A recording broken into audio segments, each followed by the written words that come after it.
Thank you very much, Larry. I'm going to start in French and then I'll switch back to English. Merci, Larry. C'est un plaisir et un devoir d'être parmi vous en ce point tournant pour le Canada et pour le monde. Et je parlerai aujourd'hui de la rupture de l'ordre mondial, de la fin d'une fiction agréable et du début d'une réalité brutale où la géopolitique des grandes puissances n'est soumise à aucune contrainte. Mais je vous soumets, par ailleurs, que les autres pays, en particulier les puissances moyennes comme le Canada, ne sont pas impuissants. Ils possèdent la capacité de construire un nouvel ordre qui intègre nos valeurs, comme le respect des droits humains, le développement durable, la solidarité, la souveraineté et l'intégrité territoriale des États. La puissance des moins puissants commence par l'honnêteté. It seems that every day we're reminded that we live in an era of great power rivalry, that the rules-based order is fading, that the strong can do what they can and the weak must suffer what they must. And this aphorism of Thucydides is presented as inevitable, as the natural logic of international relations reasserting itself. And faced with this logic, there is a strong tendency for countries to go along to get along, to accommodate, to avoid trouble, to hope that compliance will buy safety. Well, it won't. So what are our options? In 1978, the Czech dissident Václav Havel, later president, wrote an essay called The Power of the Powerless. And in it, he asked a simple question: how did the communist system sustain itself? And his answer began with a greengrocer. Every morning, this shopkeeper places a sign in his window: "Workers of the world unite." He doesn't believe it. No one does. But he places the sign anyway to avoid trouble, to signal compliance, to get along. And because every shopkeeper on every street does the same, the system persists. Not through violence alone, but through the participation of ordinary people in rituals they privately know to be false. Havel called this living within a lie. The system's power comes not from its truth, but from everyone's willingness to perform as if it were true. And its fragility comes from the same source. When even one person stops performing, when the greengrocer removes his sign, the illusion begins to crack. Friends, it is time for companies and countries to take their signs down. For decades,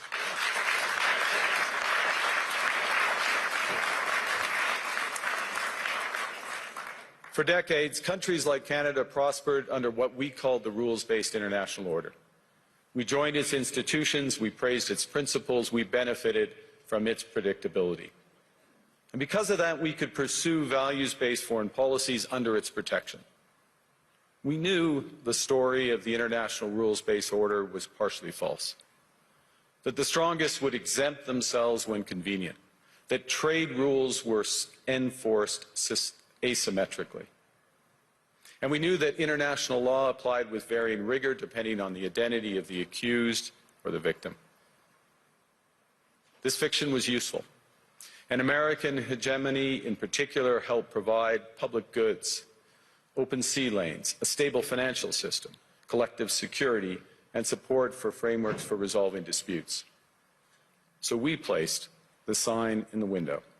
We participated in the rituals, and we largely avoided calling out the gaps between rhetoric and reality.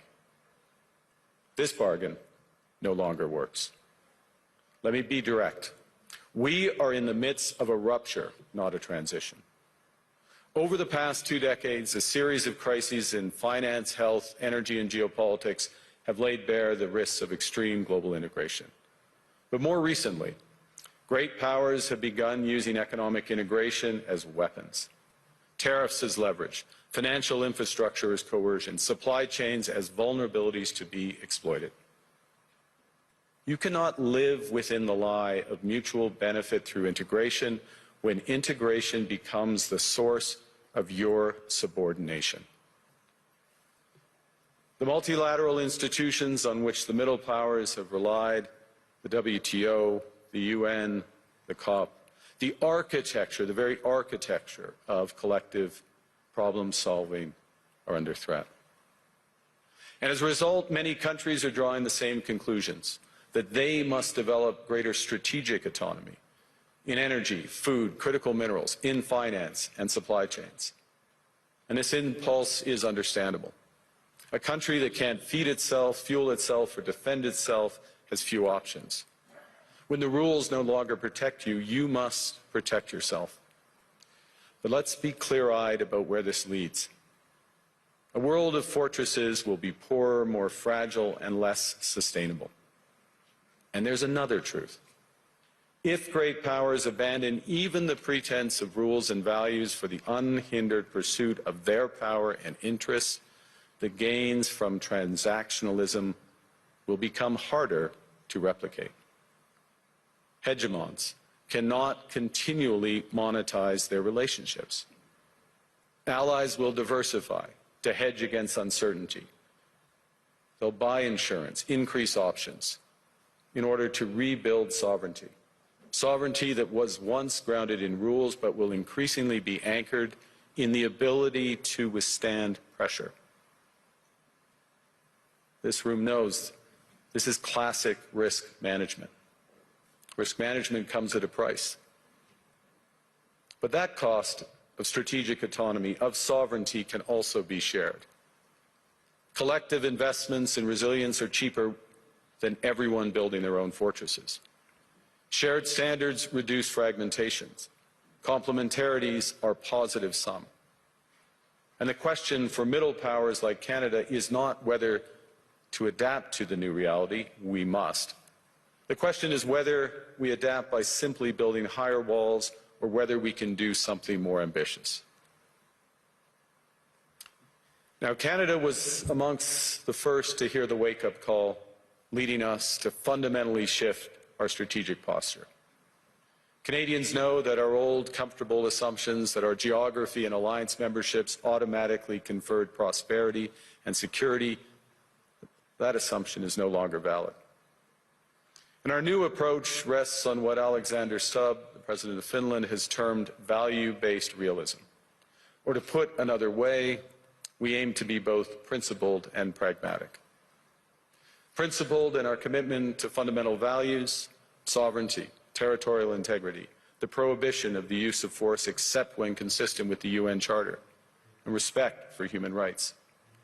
And pragmatic in recognizing that progress is often incremental, that interests diverge, that not every partner will share all of our values. So we're engaging broadly, strategically, with open eyes. We actively take on the world as it is, not wait around for a world we wish to be. We are calibrating our relationships so their depth reflects our values. And we're prioritizing broad engagement to maximize our influence, given the fluidity of the world at the moment, the risks that this poses, and the stakes for what comes next. And we are no longer just relying on the strength of our values, but also the value of our strength. We are building that strength at home. Since my government took office, we have cut taxes on incomes, on capital gains and business investment. We have removed all federal barriers to interprovincial trade. We are fast-tracking $1 trillion of investments in energy, AI, critical minerals, new trade corridors, and beyond. We're doubling our defense spending by the end of this decade, and we're doing so in ways that build our domestic industries. And we are rapidly diversifying abroad. We've agreed a comprehensive strategic partnership with the EU, including joining SAFE, the European Defence Procurement Arrangements. We have signed 12 other trade and security deals on 4 continents in 6 months. In the past few days, we've concluded new strategic partnerships with China and Qatar. We're negotiating free trade pacts with India, ASEAN, Thailand, Philippines, and Mercosur. We're doing something else. To help solve global problems, we're pursuing variable geometry. In other words, different coalitions for different issues based on common values and interests. So on Ukraine, we're a core member of the Coalition of the Willing and one of the largest per capita contributors to its defense and security. On Arctic sovereignty, we stand firmly with Greenland and Denmark and fully support their unique right to determine Greenland's future.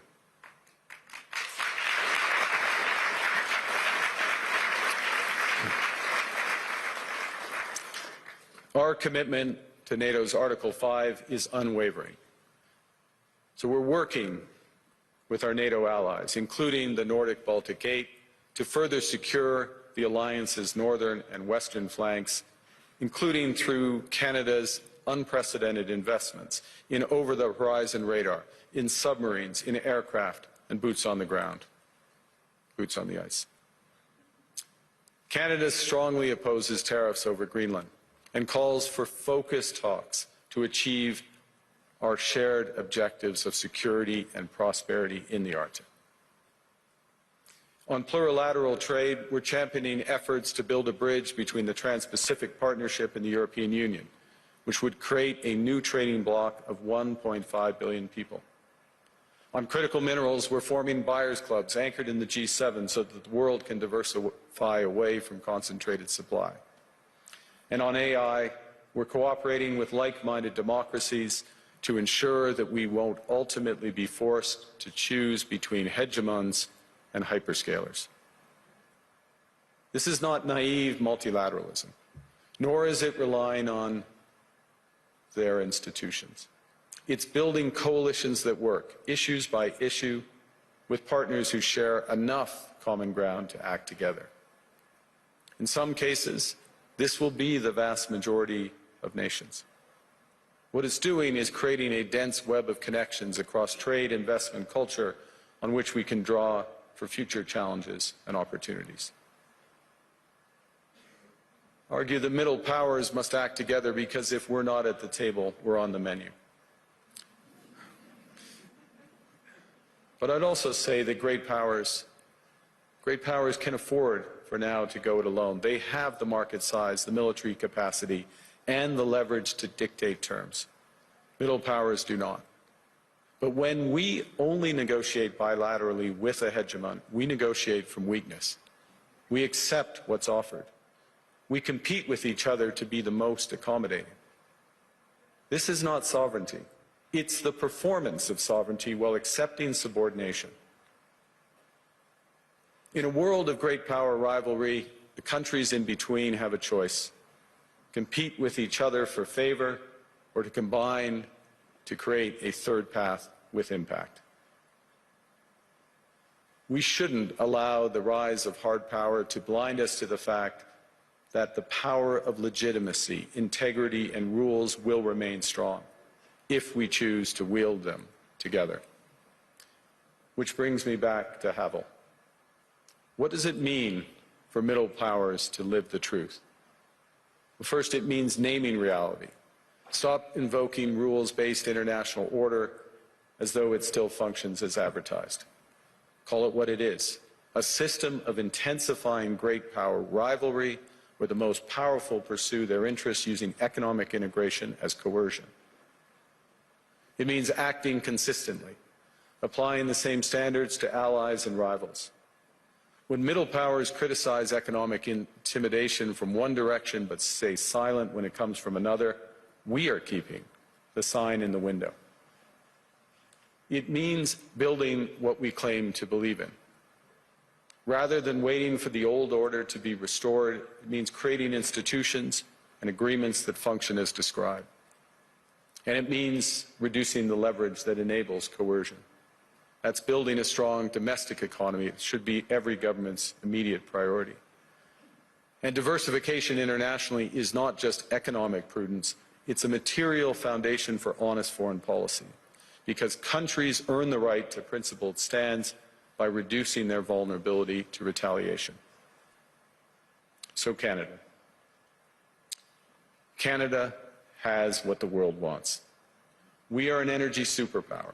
We hold vast reserves of critical minerals. We have the most educated population in the world.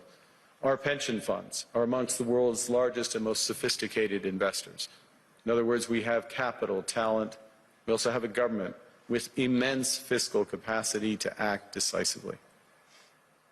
And we have the values to which many others aspire. Canada is a pluralistic society that works. Our public square is loud, diverse, and free. Canadians remain committed to sustainability.